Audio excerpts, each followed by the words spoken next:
Hello students, SB ইনস্টিটিউটের YouTube চ্যানেলে তোমাদের সবাইকে ওয়েলকাম জানিয়ে আমি সুদেশনা বিশ্বাস আজকে জিওগ্রাফির আরো একটা নতুন পর্ব নিয়ে তোমাদের কাছে চলে এসেছি। আজকের এই ক্লাসটিতে বা আজকের এই সেশনটিতে আমরা জিওগ্রাফি প্লাস জিকের একটা গুরুত্বপূর্ণ টপিক নিয়ে আলোচনা করব। সেই টপিকটি কি? সেই টপিকটি হলো ওয়াইল্ড লাইফ স্যাংচুয়ারি। সুতরাং ভিডিওটি স্কিপ না করে তোমরা প্রত্যেকে শেষ পর্যন্ত ভিডিওটি দেখো। যদি ভিডিওটি ভালো লাগে একটা লাইক করো, আর তার সাথে শেয়ার, এবং যারা আজকে প্রথম এসবি ইনস্টিটিউটের ভিডিও দেখছো তারা অবশ্যই ভিডিওটিতে কিন্তু চ্যানেলটিকে সাবস্ক্রাইব করে রেখো, তাহলে তোমাদের প্রস্তুতি আরো সুন্দর হবে। তার কারণ হচ্ছে এসবি ইনস্টিটিউটের পক্ষ থেকে কিন্তু প্রতিদিন মানে নিত্য নতুন বিষয়ের উপর কিন্তু কনসেপ্ট ক্লাস এবং জিকের বিভিন্ন সিরিজ হয়। সেই সিরিজগুলো যাতে তোমাদের কাছে আরো এফেক্টিভ হয় বা তোমাদের পরীক্ষার জন্য আরো বেশি উপযোগী হয়, তার জন্য কিন্তু চ্যানেলটিকে কি করতে হবে? সাবস্ক্রাইব করে রাখতে হবে, আর পাশে থাকা বেল আইকনটিকে প্রেস করে রাখতে হবে, যাতে ভিডিও আসার সাথে সাথে এই চ্যানেলে তোমরা নোটিফিকেশন পেয়ে যাও। কথা না বাড়িয়ে দেখো আরো একটা ইনফরমেশন দিয়ে দিই তোমাদের জন্য। সেটা হচ্ছে যদি কেউ আমাদের এসবি ইনস্টিটিউটের অফলাইন ব্যাচে ভর্তি হতে চাও, তাহলে অবশ্যই এই যে স্ক্রিনে দেওয়া নাম্বারটি মানে 9332855315 এই নাম্বারটিতে ফোন করে বা হোয়াটসঅ্যাপ করে নিজের নাম নথিভুক্ত করতেই পারো। তাহলে সময় নষ্ট না করে আজকের আলোচনার যে বিষয়বস্তু সেটা হচ্ছে ভারতের অভয়ারণ্য বা বন্যপ্রাণী অভয়ারণ্য সম্পর্কে আজকে আমরা আলোচনা করব। দেখো সবার প্রথমে দেখো এখানে একটা কথা লেখা রয়েছে, সেটা হচ্ছে কি ডেফিনেশন বলে লেখা। এই জায়গাটাতে আমি একটা কথা বলবো, সেটা হচ্ছে ভারতের যে অভয়ারণ্য সেটা কাকে বলে সেটা আমাদেরকে সবার আগে বুঝতে হবে, জানতে হবে যে বিষয়টা বা ধারণাটা ঠিক কি। তাহলে দেখো বৈজ্ঞানিক গবেষণা এবং শিক্ষা, পর্যবেক্ষণ কিংবা আমাদের ভারত তথা পৃথিবীর বিভিন্ন বিলুপ্ত উদ্ভিদ এবং প্রাণীর যে প্রজাতিগুলো রয়েছে তাদেরকে আমরা একটা নির্দিষ্ট জায়গাতে সংরক্ষণ করে রাখি। এই সংরক্ষণের জায়গাটা বা এলাকাটা ঠিক কেমন হয়? এই এলাকাটা হয় বায়োস্ফিয়ার রিজার্ভ, তার থেকে ছোট এবং ন্যাশনাল পার্কের থেকেও কিন্তু ছোট এলাকাতে এই অভয়ারণ্যগুলো কিন্তু গড়ে ওঠে। এই যে অভয়ারণ্য, এই কথাটার মধ্যে একটা বিষয় লুকিয়ে রয়েছে, যে স্থানটাতে বিভিন্ন প্রজাতির বিভিন্ন প্রাণীরা নির্ভয়ে বিচরণ করতে পারে, অর্থাৎ অভয়ে বিচরণ করতে পারে, সেটাই কিন্তু অভয়ারণ্য। তাহলে বৈজ্ঞানিক গবেষণা, শিক্ষা, বিনোদন, শুধু প্রাণী প্রজাতিদেরকে যখন আমরা সংরক্ষণ করব কোথাও, সেই জন্য যে ছোট সংরক্ষণ অঞ্চল গড়ে উঠবে তাকে বলা হয় অভয়ারণ্য। তাহলে বৈজ্ঞানিক গবেষণা, শিক্ষা এবং পর্যটন ও বিনোদন এইগুলো হচ্ছে অভয়ারণ্যের পারপাস বা উদ্দেশ্য। এর ফলে যে জায়গাটাতে কি করব আমরা? প্রাণীদেরকে এমন ভাবে সংরক্ষণ করব যেখানে প্রাণীরা কিন্তু নির্ভয়ে ঘুরে বেড়াতে পারে। আর তার সাথে আরো একটা বিষয়, যে সমস্ত প্রাণীরা ভবিষ্যতে বিলুপ্ত হতে চলেছে সেই প্রাণী প্রজাতিদেরকে আমরা এই জায়গাটাতে সংরক্ষণ করে রাখব। ওয়াইল্ড লাইফ প্রোটেকশন অ্যাক্ট 1972 অনুযায়ী অভয়ারণ্য গড়ে তোলা হয়। তাহলে ভারতবর্ষে আমরা প্রত্যেকেই জানি বন্যপ্রাণী সুরক্ষা আইন কত সালে লঞ্চ হয় বা কার্যকর হয়? সেটা হচ্ছে 1972-তে ভারতবর্ষে কিন্তু বন্যপ্রাণী সংরক্ষণ আইন তৈরি হয়, মানে কার্যকর হয়। এই যে বন্যপ্রাণী সংরক্ষণ আইন, এর আওতাতেই কিন্তু অভয়ারণ্যটা কিন্তু গড়ে উঠেছে ভারতবর্ষে। পরবর্তী স্লাইডে দেখো কি বলতে চাইছে, পরবর্তী স্লাইডে দেখো ক্যারেক্টারিস্টিক্স বলতে চাইছে, অর্থাৎ আমরা এই যে অভয়ারণ্য করছি এর কি কি বৈশিষ্ট্যাবলী আমরা দেখতে পাচ্ছি। সবার প্রথমে দেখো এটা জাতীয় উদ্যান এবং বায়োস্ফিয়ার দুটো থেকেই কিন্তু এই এলাকাটা কেমন হবে?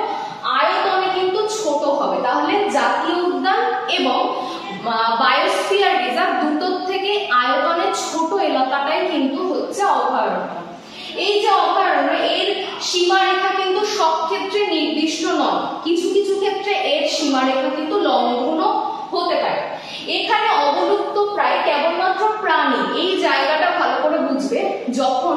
বায়োস্ফিয়ার রিজার্ভের কথা বলি আমরা, তখন কিন্তু আসা হচ্ছে একটা টোটাল বাস্তুতন্ত্রকে সংরক্ষণের কথা। যখন আমরা জাতীয় উদ্যান নিয়ে আলোচনা করি তখন উদ্ভিদ এবং প্রাণী দুটো প্রজাতিকে সংরক্ষণ করা হয়। আর যখন অভয়ারণ্যের কথা আসে তখন মনে রাখবে শুধুমাত্র বিলুপ্ত যে সমস্ত প্রাণী প্রজাতি আছে, এখানে কিন্তু উদ্ভিদদের নিয়ে ভাবা হচ্ছে না, উদ্ভিদ প্রজাতিকে নিয়ে ভাবা হয় জাতীয় উদ্যানে। আর অভয়ারণ্য মানে প্রাণী প্রজাতিদেরকে নিয়ে কিন্তু এই জায়গাটাকে সংরক্ষণ করা হয়। পর্যটন এবং বিনোদন দুটোই অনুমোদিত। দেখবে যে কোনো অভয়ারণ্যে বা স্যাংচুয়ারিতে টিকিটের বিনিময়ে কিন্তু আমরা প্রবেশ করতে পারি। আর এটা এক ধরনের ইন সিটু কনজারভেশন, অর্থাৎ এই সংরক্ষণটা কিন্তু প্রাণীদের নিজস্ব বাসস্থানেই করা হয়। তাহলে যখন আমরা দেখব প্রাণীরা নিজের বাসস্থানেই সংরক্ষিত হচ্ছে তখন সেটা হয়ে যায় কিন্তু ইন সিটু কনজারভেশন, বা এটাকে বলা হচ্ছে অন্তঃক্ষেত্রীয় সংরক্ষণ কেন্দ্র। এরপর দেখো অভয়ারণ্য কেন্দ্র সরকার নয়, অভয়ারণ্য কিন্তু রাজ্য সরকার দ্বারা পরিচালিত। এটা ভালো করে মনে রাখবে, ন্যাশনাল পার্ক কিন্তু কেন্দ্র সরকার দ্বারা পরিচালিত এবং রাজ্য সরকারের বন দপ্তর দ্বারা, অভয়ারণ্য কিন্তু রাজ্য সরকার দ্বারা পুরোপুরি পরিচালিত বা তার দ্বারা নিয়ন্ত্রণাধীন। এটা কিন্তু শিক্ষা, গবেষণা, প্রশিক্ষণ এবং পরিবেশ পর্যবেক্ষণের জন্য এর গুরুত্ব রয়েছে। তাহলে এই জায়গাগুলোকে মানে যত স্যাংচুয়ারি রয়েছে তাকে কিন্তু আমরা কি ভাবে ব্যবহার করতে পারি, এই জায়গাগুলোকে কিন্তু আমরা শিক্ষার জন্য, গবেষণার জন্য, প্রশিক্ষণের জন্য এবং পরিবেশ পর্যবেক্ষণের জন্য আমরা কিন্তু ব্যবহার করতে পারি। পরের স্লাইডটা দেখো, বলছে অবজেক্টিভ বা উদ্দেশ্য। তাহলে এখানে কি বলতে চাইছে দেখো, যা অভয়ারণ্যের উদ্দেশ্য কি? এক নম্বর কথা হচ্ছে শিকারী ও মানুষের হাত থেকে প্রাণীদের রক্ষা করা। তাহলে প্রথমেই দেখো অভয়ারণ্যতে আমরা কি করতে পারি, যত শিকারী আছে এবং মানুষ তাদের হাত থেকে আমরা প্রাণী প্রজাতি যারা বিলুপ্ত তাদেরকে আমরা সংরক্ষণ করতে পারি। তারপর দেখো প্রাকৃতিক পরিবেশে সংকটাপন্ন এবং বিপদগ্রস্ত যারা ভবিষ্যতে হয়তো বিলুপ্ত হয়ে যাবে তাদেরকে সংরক্ষণ করা। তারপর দেখো প্রাণী প্রজাতি সংরক্ষণের গুরুত্ব সম্পর্কে জনসাধারণকে অবহিত করা। তাহলে প্রাণীরা আমাদের জন্য কতটা গুরুত্বপূর্ণ, প্রাণী প্রজাতিকে কতদিন পর্যন্ত তাদের সংরক্ষণ করতে হবে সেইটা সম্পর্কে অবগত করা এবং তাদেরকে আমরা কিভাবে সংরক্ষণ করব নইলে ভবিষ্যতে আমাদের বাস্তুতান্ত্রিক ভারসাম্য নষ্ট হতে পারে, সেই বিষয়েও কিন্তু মানুষকে সতর্ক করা কিন্তু এই অভয়ারণ্যের প্রধান উদ্দেশ্য। আচ্ছা, এরপরে দেখে নাও আমরা প্রত্যেকটা রাজ্য ভিত্তিক কি নিয়ে আলোচনা করব, রাজ্য ভিত্তিক গুরুত্বপূর্ণ অভয়ারণ্য নিয়ে আলোচনা করব। তাহলে এটা কিন্তু ভালোভাবে মনে রাখবে যে ভারতবর্ষে প্রায় 567টা অভয়ারণ্য রয়েছে এবং এটা কিন্তু সেন্সাস অনুযায়ী কিন্তু মাঝে মধ্যে চেঞ্জ হয়, ইয়ার অনুযায়ী কিন্তু প্রত্যেক ইয়ারে হয়তো কিছু নতুন হয়, সেইভাবে কিন্তু চেঞ্জেবল। তাহলে এখন আমরা কি করব, প্রত্যেকটা রাজ্যের অভয়ারণ্যের নামগুলো দেখে নেব। প্রথমে দেখো রয়েছে জম্মু কাশ্মীর, এখানে একটাই অভয়ারণ্য রয়েছে যেটা হচ্ছে গুলমার্গ অভয়ারণ্য। পরেরটাতে দেখো হিমাচল প্রদেশ, কোন অভয়ারণ্য রয়েছে? এক নম্বরে রয়েছে চন্দ্রতাল অভয়ারণ্য, 2 নম্বরে আছে মানালি অভয়ারণ্য। প্রত্যেকটাই কিন্তু প্রাণীদের জন্য বিখ্যাত। উত্তরাখণ্ডে রয়েছে আশকোট অভয়ারণ্য, এটা উত্তরাখণ্ডে অবস্থিত। নেক্সট দেখো পাঞ্জাবে অবহার এবং হারিকেন হ্রদ অভয়ারণ্য। তাহলে অবহার এবং হারিকেন হ্রদ অভয়ারণ্য কোথায় রয়েছে? পাঞ্জাবে রয়েছে। রাজস্থানে দেখো ভীষণ ইম্পর্টেন্ট, প্রত্যেকেই জানো, মাউন্ট আবু অভয়ারণ্য, জওহর সাগর অভয়ারণ্য এবং রামসাগর অভয়ারণ্য প্রত্যেকটা কোথায় রয়েছে? রাজস্থানে রয়েছে। পরবর্তীতে দেখো উত্তরপ্রদেশে বেশ কয়েকটা অভয়ারণ্য দেখতে পাচ্ছি, প্রায় 7টা অভয়ারণ্য। সবার প্রথমে দেখো রয়েছে চন্দ্রপ্রভা অভয়ারণ্য উত্তরপ্রদেশে, তারপর আছে হস্তিনাপুর অভয়ারণ্য, তারপর আছে কাইমুর অভয়ারণ্য, তারপরে সুর সরোবর অভয়ারণ্য, তারপরে কাটারনিয়া ঘাটে অভয়ারণ্য এবং তারপরে দেখো পাটনা পক্ষী অভয়ারণ্য। স্পেশালি পাটনা পক্ষী অভয়ারণ্য এবং স্যান্ডি পক্ষী অভয়ারণ্য, এই দুটো কিন্তু প্রজাতির জন্য খুব গুরুত্বপূর্ণ এই পাটনা পক্ষী এবং স্যান্ডি পক্ষী অভয়ারণ্য। এরপরে দেখো বিহার, প্রথমেই আছে ভীমবাদ অভয়ারণ্য, 2 নম্বরে আছে পান্ত অভয়ারণ্য, 3 নম্বরে কৈমুর অভয়ারণ্য, 4 নম্বরে রয়েছে বিক্রমশিলা গাঙ্গেয় ডলফিন অভয়ারণ্য, এটা গাঙ্গেয় ডলফিনের জন্য খুব বিখ্যাত। তারপরে গৌতম বুদ্ধ অভয়ারণ্য এবং তার সাথে দেখো কানওয়ার হ্রদ পক্ষী অভয়ারণ্য। এখানে কিন্তু একটা রয়েছে পক্ষী অভয়ারণ্য যেটা পাখি প্রজাতিদের জন্য বিখ্যাত। পরবর্তীটা দেখো গুজরাট রয়েছে ভারতীয় বন্যগাধা, খুব ইম্পর্টেন্ট। গুজরাটে কিন্তু এমন একটা অভয়ারণ্য রয়েছে যেখানে ভারতীয় বন্যগাধাদেরকে সংরক্ষণ করে রাখা হয়। তারপরে দেখো 2 নম্বরে বর্দা, 3 নম্বরে নল সরোবর পক্ষী অভয়ারণ্য, এটা কিন্তু খুব খুব ইম্পর্টেন্ট। এই যে নল সরোবর পক্ষী অভয়ারণ্য এটা কোথায় অবস্থিত? এটা অবস্থিত কিন্তু গুজরাটে। এটা খুব আশা একটা পরীক্ষাতে প্রশ্ন। পরেরটা দেখো মধ্যপ্রদেশ, এখানে দেখো পানপথ, 2 নম্বরে দেখো পাঁচমারি অভয়ারণ্য, 3 নম্বরে কেন ঘড়িয়াল অভয়ারণ্য, 4 নম্বরে জাতীয় চম্বল অভয়ারণ্য। এইটার বিষয়ে একটুখানি আমি স্পেশালি বলে দিই। 4 নম্বরটার বিষয় জাতীয় চম্বল যে অভয়ারণ্য, এটা হচ্ছে চম্বল নদী, মধ্যপ্রদেশের যে চম্বল নদী যেখানটাতে আমরা ব্যাডল্যান্ড দেখতে পাই ভারতের, সেই চম্বল নদীর উপত্যকায় এই অভয়ারণ্যটা রয়েছে। এখানে একদম প্রাকৃতিক পরিবেশে ঘড়িয়াল কিন্তু একদম ঘুরে বেড়ায়, সুতরাং এই চম্বল নদীর উপত্যকাটাতে এই জাতীয় চম্বল অভয়ারণ্য অবস্থিত।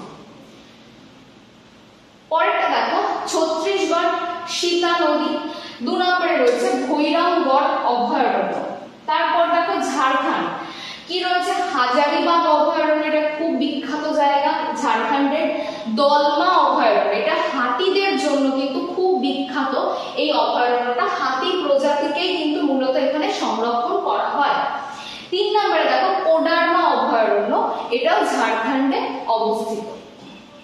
পরেরটা দেখো মহারাষ্ট্র, বলছে পেনগঙ্গা অভয়ারণ্য, 2 নম্বর লোনার অভয়ারণ্য, 3 নম্বর কয়না অভয়ারণ্য। প্রত্যেকটা নাম মোটামুটি ভাবে জানা, পেনগঙ্গা, লোনার, কয়না। 4 নম্বর গ্রেট ইন্ডিয়ান বাস্টার্ড অভয়ারণ্য, 5 কর্নাল পক্ষী অভয়ারণ্য, 6 ময়ালি পক্ষী অভয়ারণ্য। তাহলে এই লাস্টের দুটোই যে কর্নাল পক্ষী এবং ময়ালি পক্ষী, এই দুটোই কিন্তু পাখি প্রজাতিদের জন্য খুবই বিখ্যাত।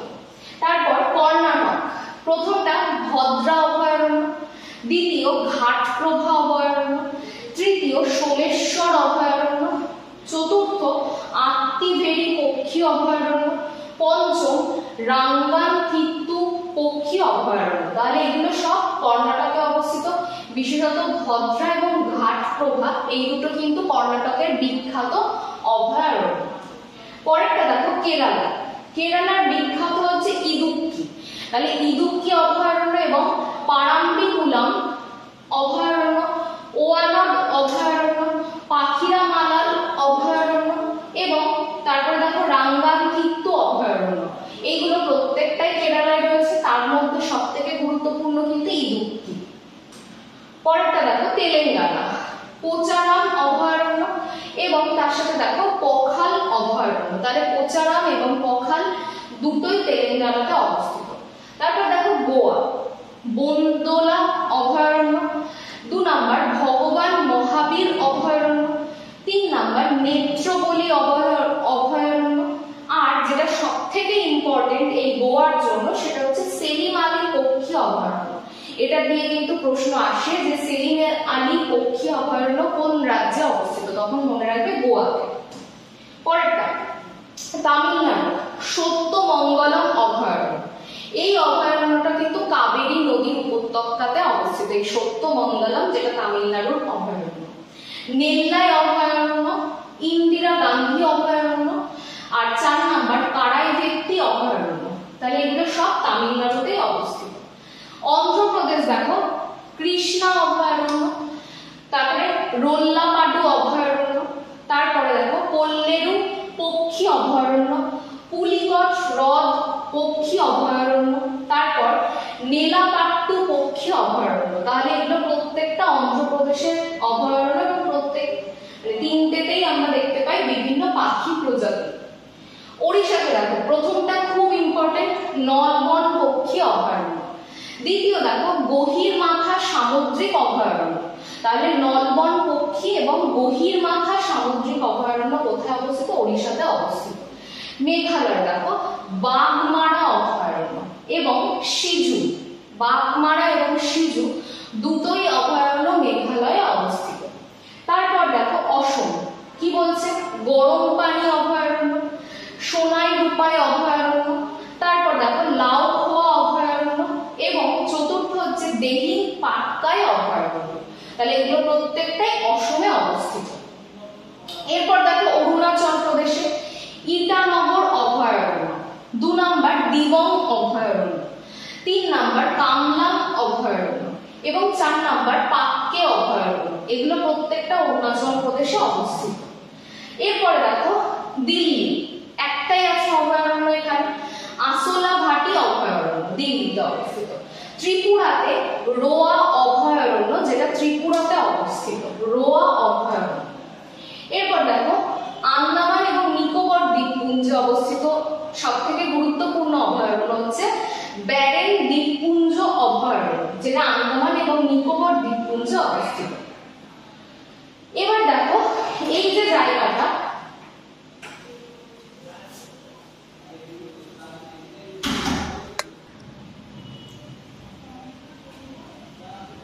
এরপর এই জায়গাটাকে ভালোভাবে খেয়াল করো। দেখো এটা হচ্ছে শুধুমাত্র ওয়েস্ট বেঙ্গলেরই একটা অভয়ারণ্যের চার্ট। কি বলছে দেখো, ওয়েস্ট বেঙ্গলের এখানে ডিস্ট্রিক্ট ওয়াইজ কিন্তু প্রত্যেকটা অভয়ারণ্য এবং প্রাণীদের নাম লেখা। তাহলে দেখো প্রথমে দার্জিলিং এ যে অভয়ারণ্যগুলো অবস্থিত সেখানে হচ্ছে সেঞ্চল, মহানন্দা, জোরপোখরি, 3টে অভয়ারণ্য কোথায় অবস্থিত? পশ্চিমবঙ্গের দার্জিলিং এ। কি কি বিখ্যাত? হিমালয়ান ভাল্লুক, স্যালামান্ডার, রেড পান্ডা, চিতা, সম্বর, হরিণ। তাহলে এগুলো কিন্তু দার্জিলিং এর এই যে সেঞ্চল, তারপরে মহানন্দা এবং জোরপোখরি, এইগুলোতে বিখ্যাত। তারপর দেখো আলিপুরদুয়ার, এখানে একটা অভয়ারণ্য রয়েছে, সেটা হচ্ছে বক্সা অভয়ারণ্য আলিপুরদুয়ার। বাঘ, হাতি এবং ভারতীয় বাইসন এই অভয়ারণ্যতে মানে বক্সা অভয়ারণ্যের জন্য কিন্তু ভীষণভাবে বিখ্যাত। তারপর দেখো জলপাইগুড়িতে কি কি রয়েছে? ভীষণ ইম্পর্টেন্ট, গরুমারা, মূর্তি, চাপড়ামারি, জলদাপাড়া। এই সবকটা অভয়ারণ্য কোথায় অবস্থিত? জলপাইগুড়িতে। কোন কোন প্রাণীর জন্য এগুলো বিখ্যাত? একশৃঙ্গ গন্ডার, বাঘ, হাতি এবং সম্বর, এদের জন্য বিখ্যাত। তারপরে দেখো উত্তর দিনাজপুর জেলা কি বিখ্যাত? রায়গঞ্জ বিখ্যাত। উত্তর দিনাজপুরের রায়গঞ্জ বিখ্যাত অভয়ারণ্যের জন্য।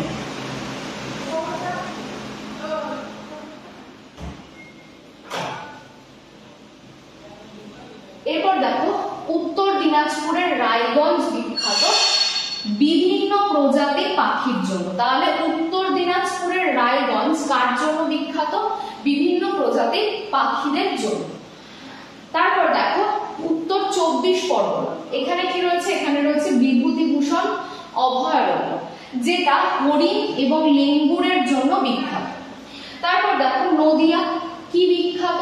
নদিয়ার বেথুয়া ডোগর বিখ্যাত। এখানে চিতল হরিণ, শেয়াল, পাইথন আর ঘড়িয়াল, এই 4টে কিন্তু ভীষণভাবে বিখ্যাত।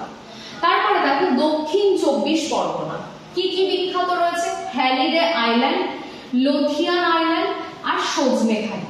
হ্যালিডে আইল্যান্ড, লোথিয়ান আইল্যান্ড এবং সজনেখালি প্রত্যেকটাই সাউথ 24 পরগনাতে অবস্থিত। কুমির, ময়ূর, ভোঁদর, বুনো শুয়োর, বনমোরগ এবং বিভিন্ন জলচর প্রাণীদের জন্য বিখ্যাত। বীরভূমে দেখো কি রয়েছে? বল্লভপুর অভয়ারণ্য। তাহলে বীরভূমে রয়েছে বল্লভপুর অভয়ারণ্য। বিখ্যাত কিসের জন্য? বিখ্যাত হচ্ছে হরিণের জন্য। তারপর দেখো বর্ধমানে অবস্থিত অভয়ারণ্য হচ্ছে রামনা বাগান অভয়ারণ্য। রামনা বাগান অভয়ারণ্য, যেটা চিতল হরিণ এবং লেঙ্গুর এদের জন্য বিখ্যাত। তাহলে এইটা গেল পুরো পশ্চিমবঙ্গের যতগুলো অভয়ারণ্য ছিল সেখানকার অবস্থান, জেলার নাম।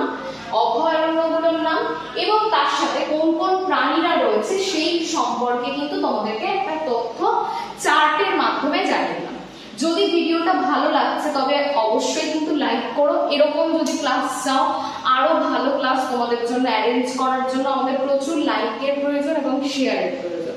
আর চ্যানেল মানে আজকে প্রথম যারা ভিডিও দেখছো তারা এসডি ইনস্টিটিউটের ইউটিউব চ্যানেলটিকে সাবস্ক্রাইব করতে একদম ভুলবে না।